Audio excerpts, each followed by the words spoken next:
নমস্কার বন্ধুরা, দিশানের রান্নাঘরে সবাইকে স্বাগত। আশা করছি আপনারা সকলে খুবই ভালো আছেন। আজকে আবার একটা রেসিপি নিয়ে চলে এসেছি। এই যে দেখুন, এটাকে কান মাছ বলে। সুন্দরবন নদীতে খুব পাওয়া যায় এই মাছগুলো। এই কান মাছ দিয়ে আজকে একটা রেসিপি করব। আমি লবণ আর হলুদ মাছকে মাখিয়ে নিচ্ছি, আর আমি এদিকে পেঁয়াজ রসুন ছাড়িয়ে নিচ্ছি। দেখুন, লবণ হলুদ মাছে মাখিয়ে নিয়েছি, এবার ভেজে নেব।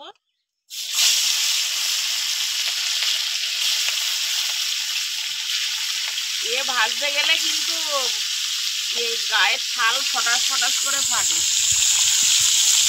একটু কাঁচা তেল মাখিয়ে নিলে আর খাবে। আগে বলনি কেন মাখিয়ে নিতাম? মনে নেই আমার। খুব ফাটে, ফটফটাস ফটাস করতে গেলে। ঢাকা দিয়ে ভাজবো নাকি? না না, খাবে না। ওই শুরু করছে।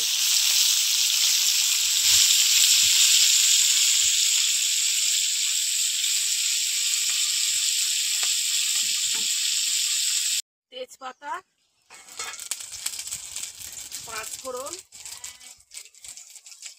পেঁয়াজের কুচি, রসুনের কুচি। এবার পেঁয়াজ রসুনটা কচু দিয়ে রান্না করা হবে, সেই জন্য দেখুন কচু কেটে নিয়েছি। এই মাছ কচু দিয়ে খেতে খুব ভালো লাগে। পেঁয়াজটা ভাজা হয়ে গেছে, এবার আমি কচুগুলো দিয়ে দেবো। কান মাছ দিয়ে আজকে কচু রান্না করবো, আর কাঁচা লঙ্কা চেরা।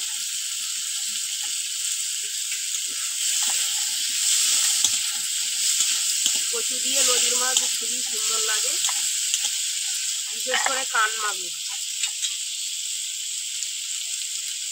আমি এদিকে জিরেটা বেটে নিচ্ছি মা রান্না করতে করতে। লবণ,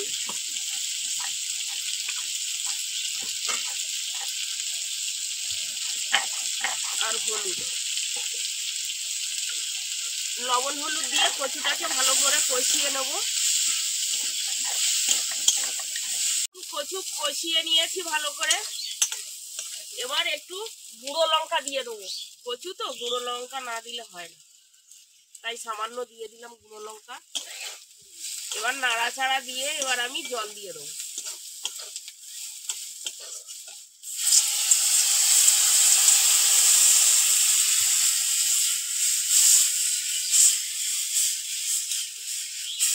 পরিমাণ মতন জল দিয়ে দিয়েছি, এবার ভেজে রাখা মাছগুলো দিয়ে দেবো।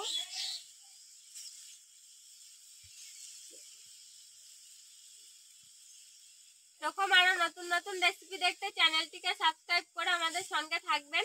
আর অবশ্যই পাশে থাকা বেল আইকনটি প্রেস করবেন, যাতে আমরা নতুন কোনো ভিডিও আপলোড করলে নোটিফিকেশন আপনাদের কাছে পৌঁছে যায়।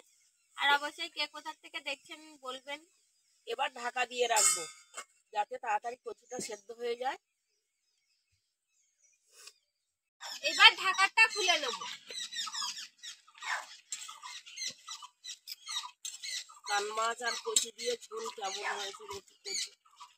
হ্যাঁ, কচু সেদ্ধ হয়ে গেছে দেখুন। দুই একটা কচু একটু গলিয়ে দেবো, ঝোলটা ঘন হয়ে যাবে।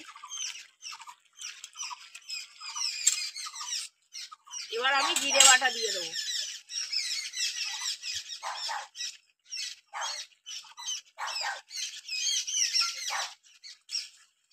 জিরে বাটা দিয়ে একটু এবার নাড়াচাড়া দিয়ে নিলাম। এবার হয়ে গেছে, নামিয়ে নেব। দেখুন, কচু আর কান মাছের ঝোল হয়ে গেছে। আমরা তো কান মাছ বলি, আপনারা কারা কি নামে চেনেন কমেন্ট করে জানাবেন। কচু দিয়ে কান মাছ রান্না হয়ে গিয়েছে, এবার খেয়ে দেখবো কেমন হয়েছে খেতে।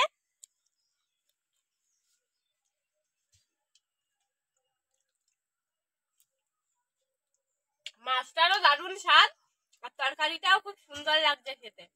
আপনারা এইভাবে তৈরি করে খেয়ে দেখবেন। আর আমাদের আজকের ভিডিওটি শেষ পর্যন্ত দেখার জন্য ধন্যবাদ। ভালো লাগলে লাইক কমেন্ট শেয়ার করবেন। আবার দেখা হবে নতুন একটা রেসিপিতে। সবাই ভালো থাকবেন, সুস্থ থাকবেন।